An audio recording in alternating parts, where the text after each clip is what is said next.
El libro de Apocalipsis es la revelación del Señor Jesucristo y vamos a verlo de una manera diferente a la que estamos acostumbrados a hacerlo. Cuando Él vino la primera vez, nacido de una virgen, en un pesebre, en un establo para animales, el Hijo de Dios, que tuvo por padrastro terrenal a un carpintero y una madre plebeya judía, toda su gloria divina estuvo velada, oculta. Pero en el libro de Apocalipsis, ese velo, esa cortina, es develado, es abierta. La primera vez Él vino para redimir. Cuando venga nuevamente, será para reinar. La primera vez fue crucificado. La segunda vez será coronado. La primera vez lo clavaron a una cruz. La segunda vez tendrá un trono real. La primera vez Él estuvo frente a Pilato. La segunda vez Pilato estará frente a Él.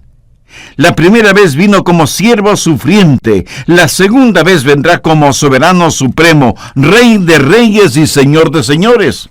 Jesús es el personaje central de la Biblia. ¿Cuál es el propósito del libro de Apocalipsis? Lo dice el verso 1, para manifestar a sus siervos las cosas que deben suceder pronto.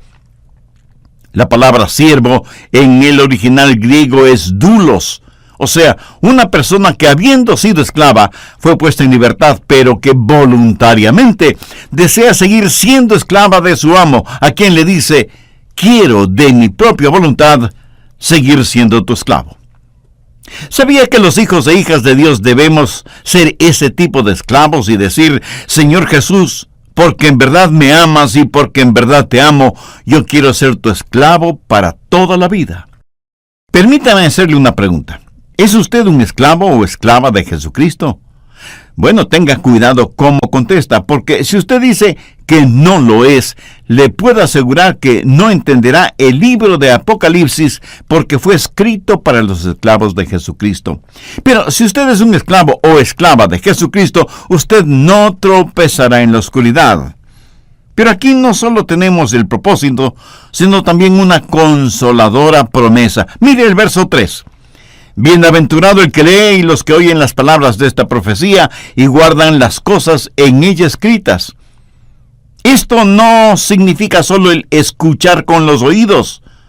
Si usted es papá o mamá, ¿alguna vez después de decirles algo a sus hijos no les preguntó, ¿me escuchaste? Leer, escuchar, poner en el corazón lo que Dios dice significa ser bendecido. ¿Por qué será usted bendecido?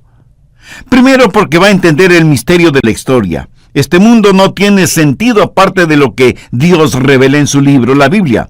Y en el libro de Apocalipsis aprendemos cuál es el misterio de la historia. ¿Qué es lo que Dios está haciendo? Dios mueve todas las cosas para cumplir un propósito, y ese propósito lo encontramos en Apocalipsis 11:15. Los reinos del mundo han venido a ser de nuestro Señor y su Cristo.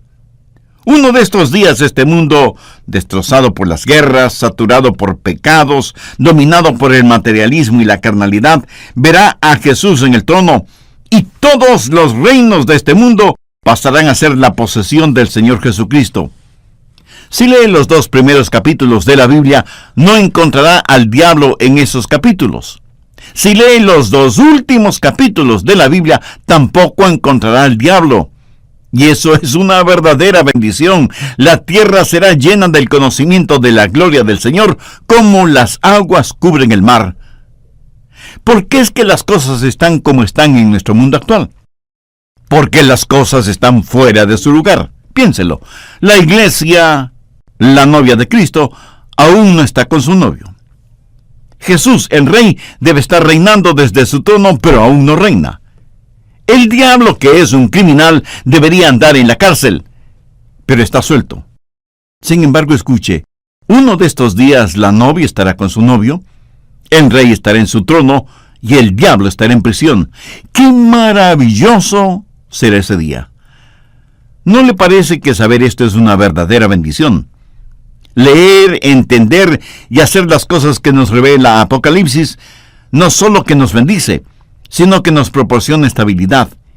En la epístola de Santiago 5:8 leemos, Tened también paciencia y afirmad vuestros corazones, porque la venida del Señor se acerca.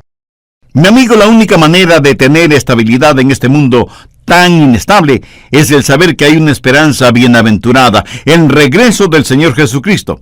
Pero deseo que note algo más: las exactas profecías de Apocalipsis. Al final del verso 3 leemos: porque el tiempo está cerca.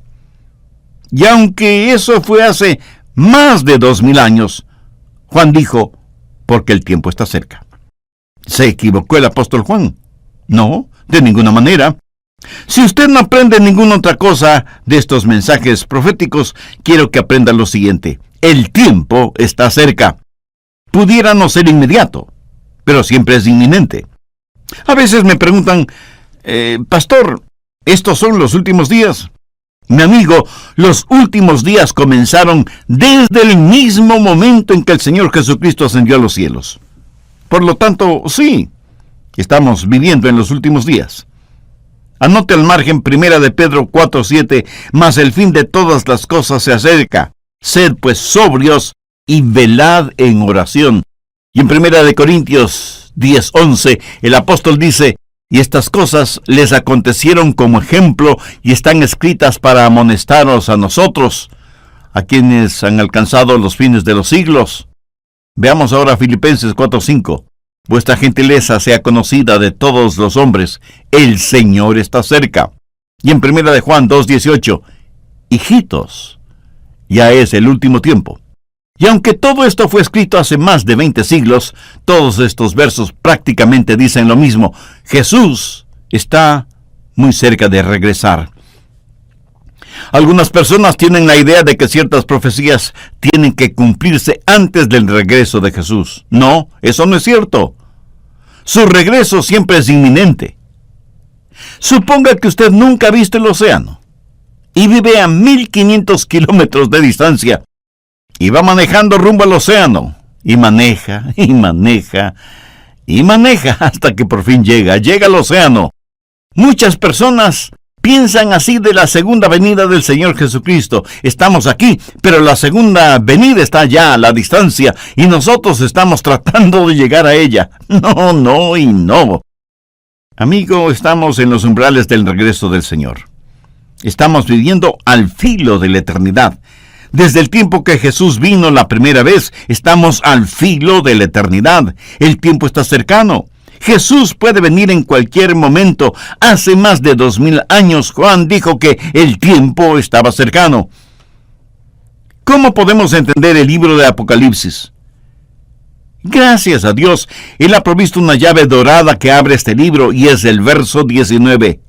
Recuerde que el apóstol Juan está en la isla de Patmos, que era una prisión de alta seguridad en esos tiempos, y está ahí por predicar el Evangelio de Jesucristo.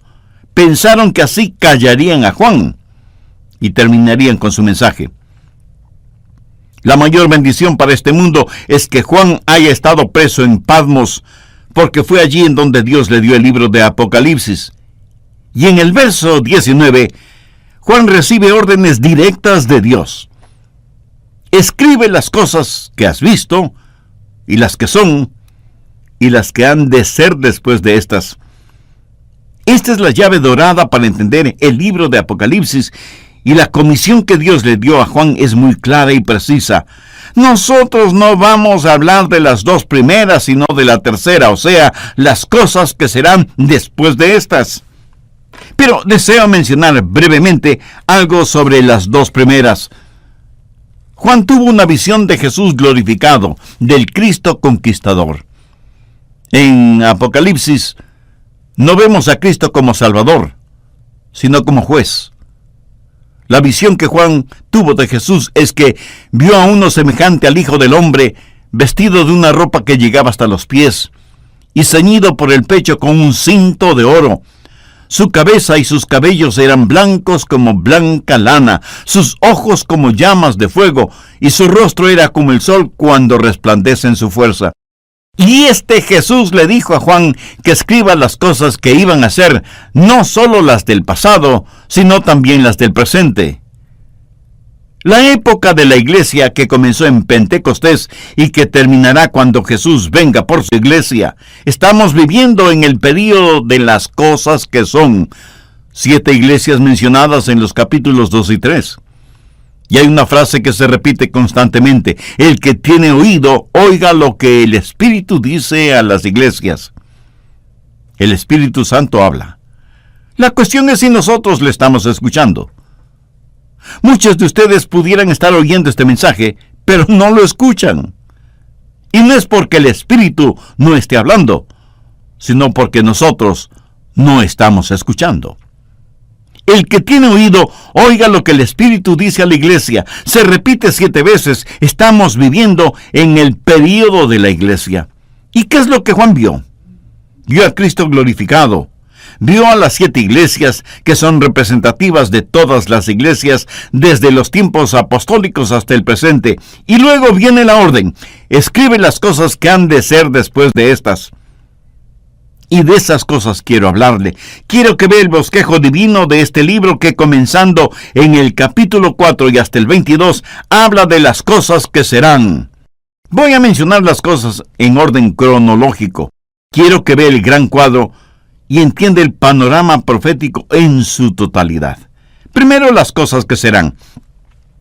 O sea, las cosas que serán después del rapto y del arrebatamiento de los santos. Apocalipsis 4:1. Después de esto miré, y he aquí una puerta abierta en el cielo. Y la primera voz que oí, como de trompeta, hablando conmigo, dijo: sube acá, y yo te mostraré las cosas que sucederán después de estas. Juan, en visión, es llevado al cielo y escucha una voz como de trompeta. Esto es el rapto de la iglesia tipificado. Y aunque en griego, latín, inglés y español la palabra rapto es diferente, tiene el mismo significado. Significa ser arrebatado. En cualquier momento, cuando la trompeta suene, dejaremos este planeta Tierra. Y si usted me dice, pastor, eso suena tan sobrenatural, pues me alegro que lo vea de esa manera. Busque 1 Tesalonicenses 4, los versos del 16 al 18. Porque el Señor mismo, con voz de mando, con voz de arcángel y con trompeta de Dios, descenderá del cielo, y los muertos en Cristo resucitarán primero. Luego nosotros, los que vivimos, los que hayamos quedado, seremos arrebatados juntamente con ellos en las nubes para recibir al Señor en el aire, y así estaremos siempre con Él. Por tanto, alentaos los unos a los otros con estas palabras. Recuerde lo que dije hace algunos momentos. Estamos viviendo al filo de la eternidad. Este evento descrito en Tesalonicenses podría suceder en cualquier momento. Por lo tanto, mi consejo para usted es: esté listo, o será dejado. Si usted ha nacido de nuevo, su destino final es el cielo. Si no ha nacido de nuevo, irá en la dirección contraria. Segundo, la tribulación y la reglamentación del mundo. Cuando los santos sean arrebatados, hará su aparición el anticristo y convertirá este mundo en un enorme campo de concentración. La Biblia identifica este período como el gran día de la ira de Dios. Veamos algunos versículos al respecto. Apocalipsis 6, los versos del 12 al 17.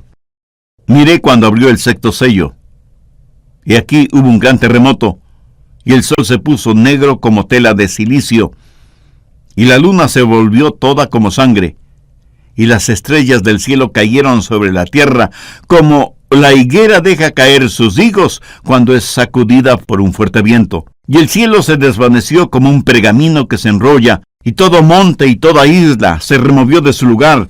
Y los reyes de la tierra y los grandes, los ricos, los capitanes, los poderosos y todo siervo y todo libre se escondieron en las cuevas y entre las peñas de los montes, y decían a los montes y a las peñas: caed sobre nosotros y escondednos del rostro de aquel que está sentado en el trono y de la ira del Cordero, porque el gran día de la ira ha llegado, y ¿quién podrá sostenerse en pie?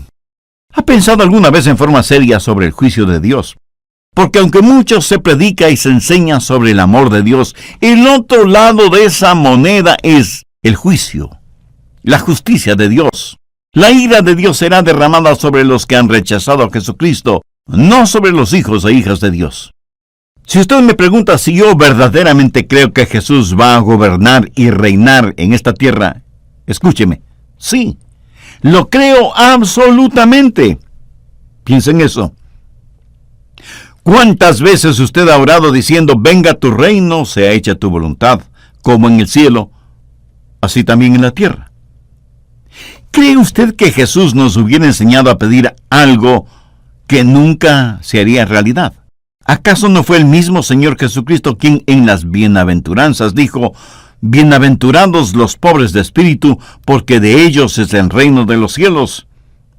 Nunca piense que los planes de Jesús se verán frustrados. Lea las profecías en el Antiguo Testamento. Una y otra vez, las profecías enseñan que el Mesías, el Hijo de David, reinará desde Jerusalén. Y con todo mi corazón, yo creo que así será. Mensaje. Quiero que ponga especial atención en la frase, la ira del Cordero. O en otra frase, el gran día de su ira. Y otra frase más, ¿y quién podrá sostenerse en pie? Están en Apocalipsis 6, los versos 16 y 17. En cuanto a misericordia, Jesús es el Cordero de Dios, pero también es el Dios de la ira, del juicio y de la justicia.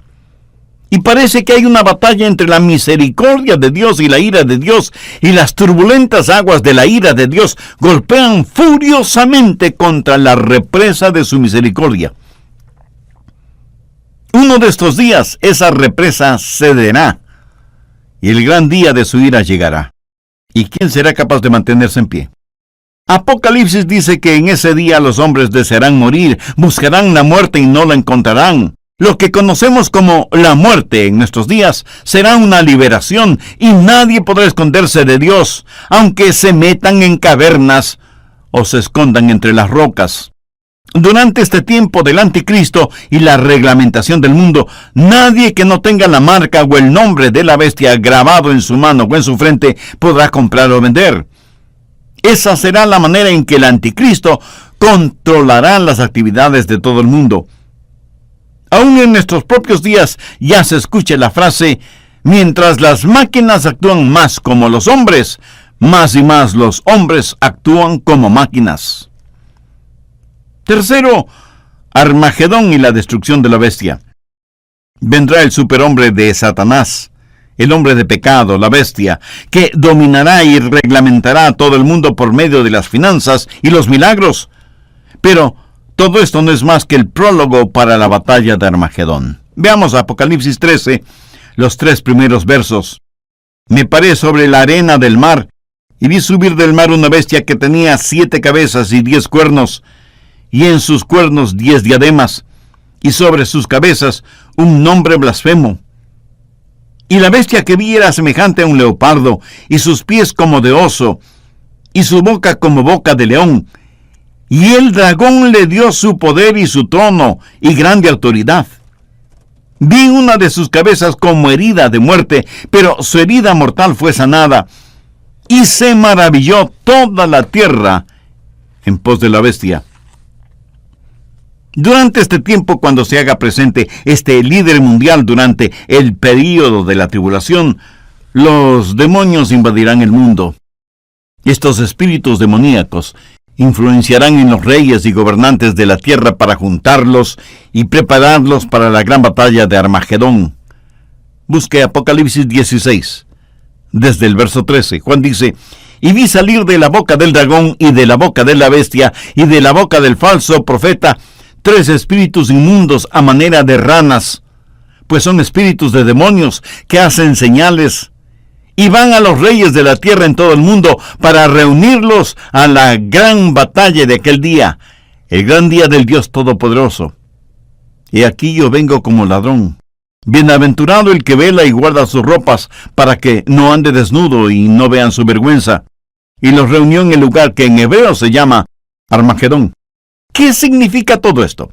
Bien, aquí está la bestia, quien prácticamente tiene controlado a todo el mundo y reúne los ejércitos de todos los países en el valle de Megido, el valle de Armagedón. Acampan allí, rodeando a la ciudad de Jerusalén. Parecería que llegó la hora final, no solo para la ciudad, sino también para Israel como nación. Su destrucción total parece inminente. Pero entonces sucede algo sorprendente. Veamos Apocalipsis 19, empezando en el verso 11.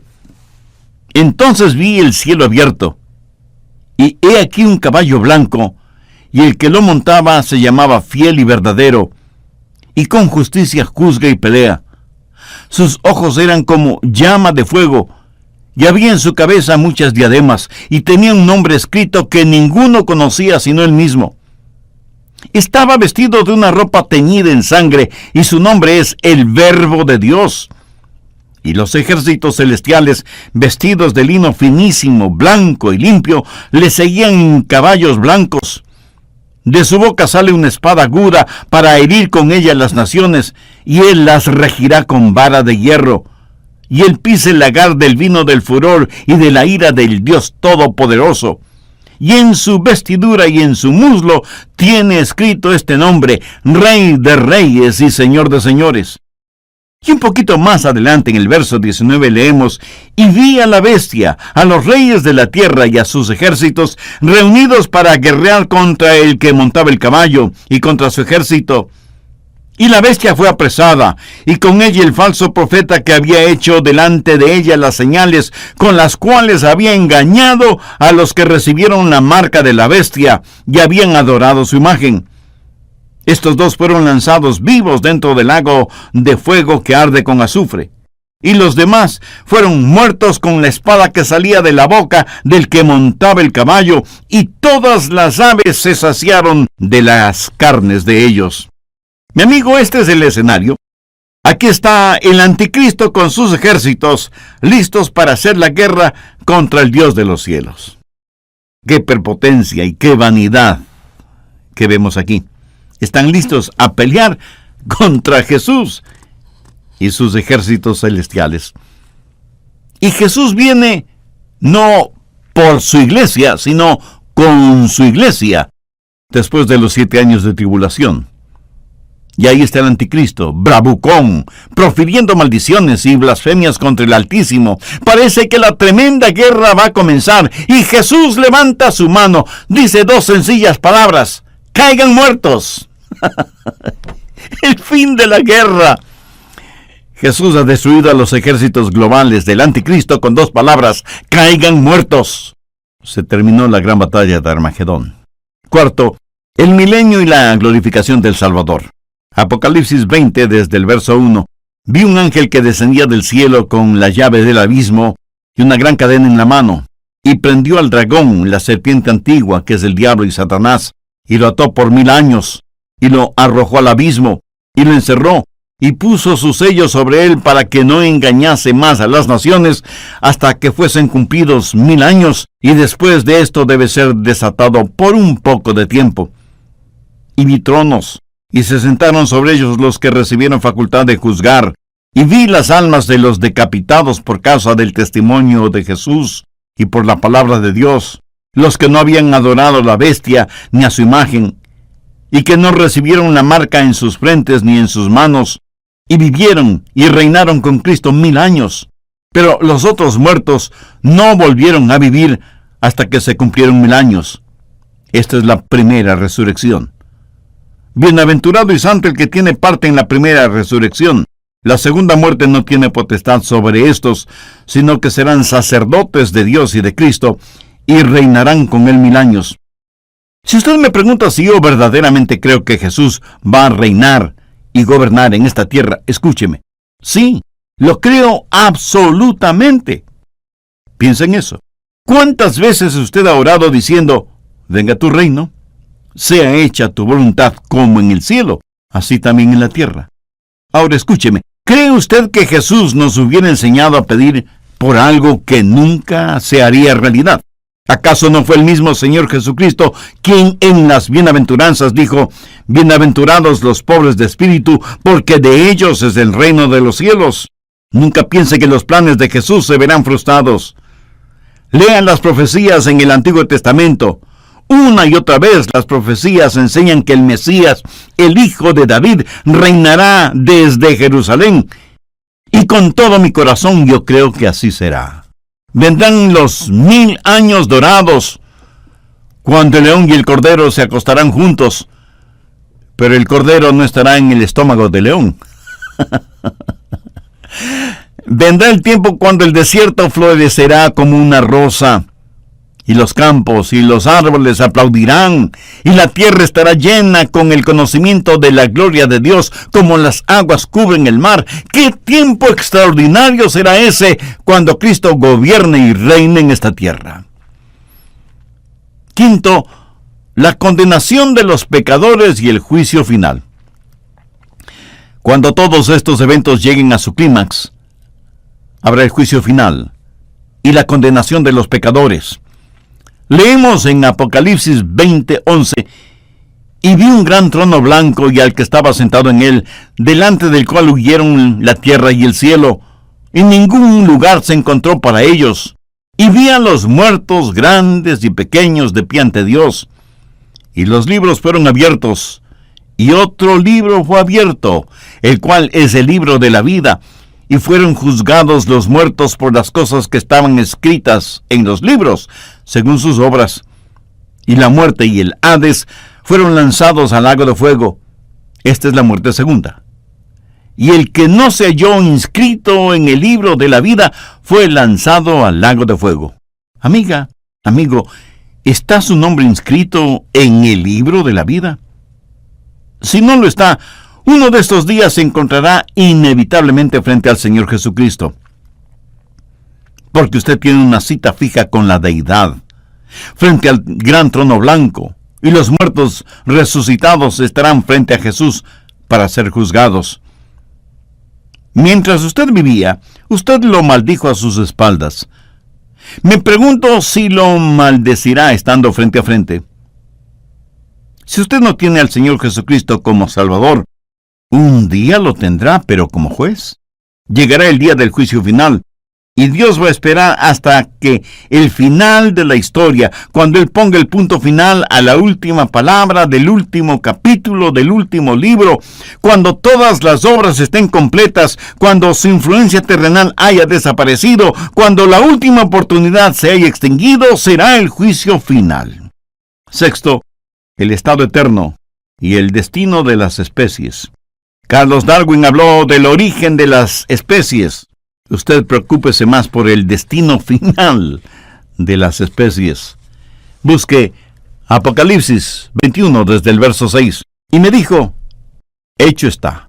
Yo soy el Alfa y el Omega, el principio y el fin. Al que tuviere sed, yo le daré gratuitamente de la fuente del agua de la vida. El que venciere, heredará todas las cosas. Ah, cómo me fascina eso. Cuando Noé construyó el arca, probablemente gastó todo lo que tenía. Entró en el arca siendo absolutamente pobre, pero cuando salió del arca, era dueño del mundo. El que venciere, heredará todas las cosas, y yo seré su Dios, y él será mi hijo. Pero ahora preste atención al contenido del verso 8.